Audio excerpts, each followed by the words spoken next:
Hello everyone, so on screen now are some maps showing the territorial control changes around Avdiivka during Russia's ongoing offensive here. Deep Status maps from the 10th, 11th and 12th of October. And as you can see, there are very little gains by Russia, just basically an expansion of the grey zone. The reason I wanted to look at these first is because I now want to go through some of the losses and see just what capturing this little bit of ground cost Russia. So I thought I'd take a look at some of the losses in and around Avdiivka and also their geolocations. So far at least, this is looking like a colossal failure for very little gain. These first photos on screen now are some of the first photos released by Ukraine yesterday. In them, we can see 3 abandoned armoured vehicles and then 2 destroyed and abandoned tanks, reportedly hit by a mixture of drones and artillery. Some of these look like they may warrant a drone drop to ensure that Russia can't recover them. These vehicles were geolocated by Blinska to be here, so advancing south from Krasnoyarivka along the road highlighted. It isn't known how many vehicles in total were in this column, but as you can see in these photos, they got hit pretty hard.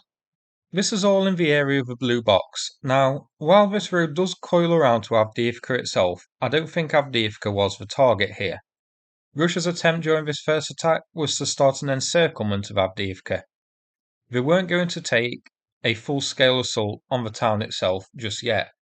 So these vehicles we saw here, heading along this route, may have been intended to loop north to try and capture Stepove, or even secure the buildings you can see on Deep States a little to the south in order to secure this supply road and cut off a possible supply route into Avdiivka. Here we have a video. A Russian tank moving along a road getting hit by artillery. It drives past other vehicles which have also been hit and destroyed or abandoned.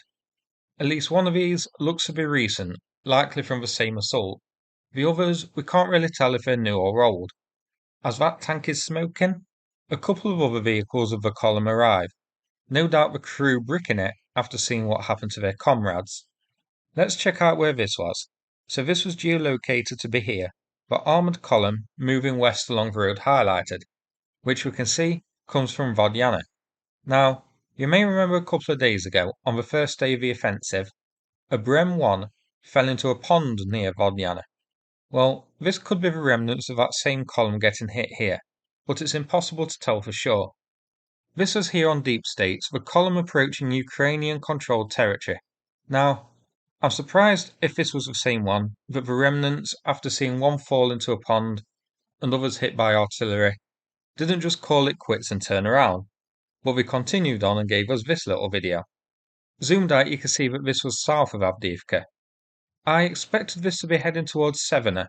We do know Russia attacked Sieverne, as the grey zone has expanded to that town's edges, but instead, this column was heading to Pervomaiske. So the assault force from Vodnyana went 2 ways, one to Sieverne, one west to Pervomaiske. Next video we have an FPV drone strike on a BMP. This one is hitting a large armoured column crossing the dam. This is the same pond where a BREM-1 decided to change its pronouns to submarine. The strike hits the 3rd vehicle in the column. Let's check a screenshot. This column consisted of 6 vehicles.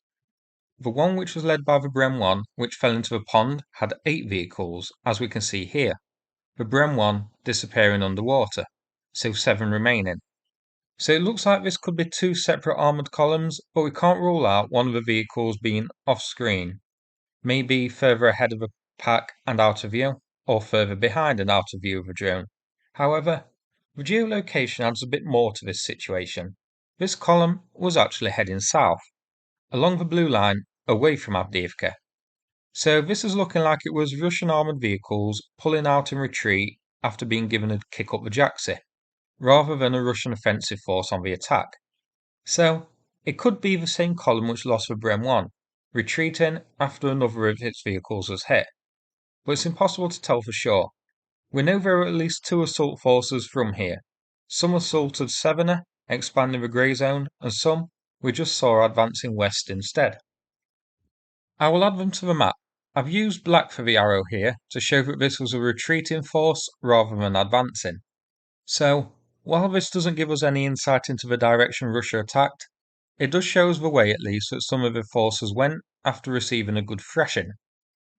This next video clip is a short one, shows some Russian vehicles which demined a Ukrainian minefield by driving over the mines, a genius tactic.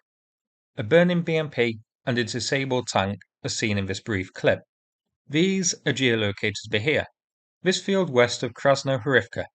Remember, this was the settlement where the first hit column was heading from, so we have two different columns departing from here, one to the south and one heading west.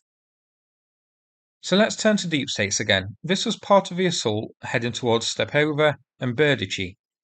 Russian sources initially claimed to have reached Berdychi itself, but that isn't true. The grey zone expanded a bit, but no major towns or settlements were captured. Now, Russia did say that airborne troops were involved in securing the railway line. The railway line is highlighted here. It doesn't lead into Berdychi as some sources reported, but it is a key area. As you can see, while they may not have taken it initially, as the grey zone is actually in the fields to the west. So the railway line has not been captured completely. Ukraine still holds it. This final clip doesn't show a vehicle destroyed, but it is interesting all the same. It shows a lone Russian vehicle driving over fields. It's possible that this vehicle and the poor saps driving it were selected to basically plough through the fields and be human minesweepers, as I can't see many other reasons for a lone vehicle to just zoom across a field by itself like this. I expect the rest of the column followed in its safe tracks. It could also be that this vehicle was remote controlled. This was here. This vehicle heading north like so, and our geolocation of a push towards Sieverne. So this is just a handful of the many videos and photos out there, some of which haven't been geolocated.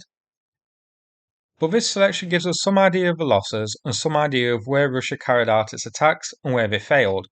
So up at the north from Krasnohorivka, the attack became unstuck thanks to mines. South of Krasnohorivka, hit by artillery and drones. To the south, Sieverne, they made some gains up towards the edges of the town here. A tank seen making it over the fields, whether by luck or because this area just isn't as heavily mined. The offensive heading towards the west came unstuck because of artillery, and we saw FPV drones hitting the retreating forces heading south. Now before we finish, here it is zoomed out a bit so you can see Avdiivka is on the eastern front, close to Donetsk. So this was a large-scale offensive, and it is still ongoing, it isn't over yet, so we are definitely going to have to keep an eye on this area.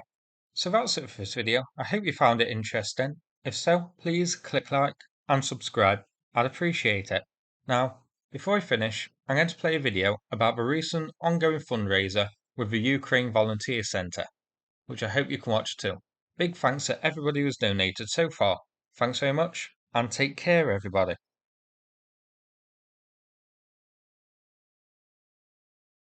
Good afternoon, greetings from the Ukrainian Volunteer Center. Today we are announcing a new fundraising.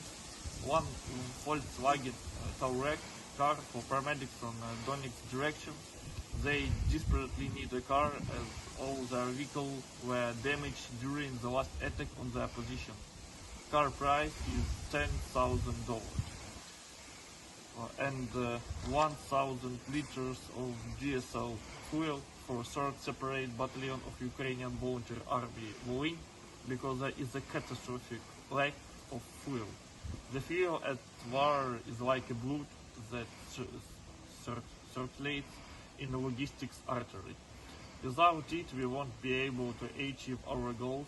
Fuel price is $1,500.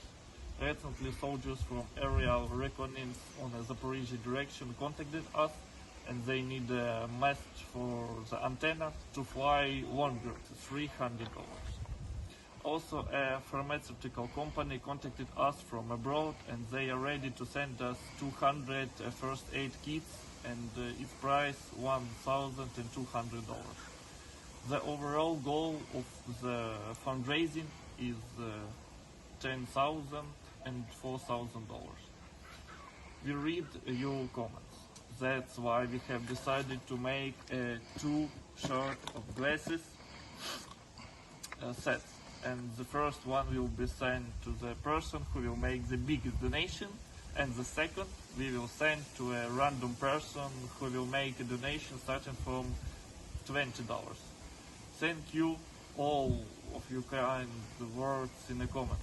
Thank you for your trust and thank you for your support. Glory to Ukraine.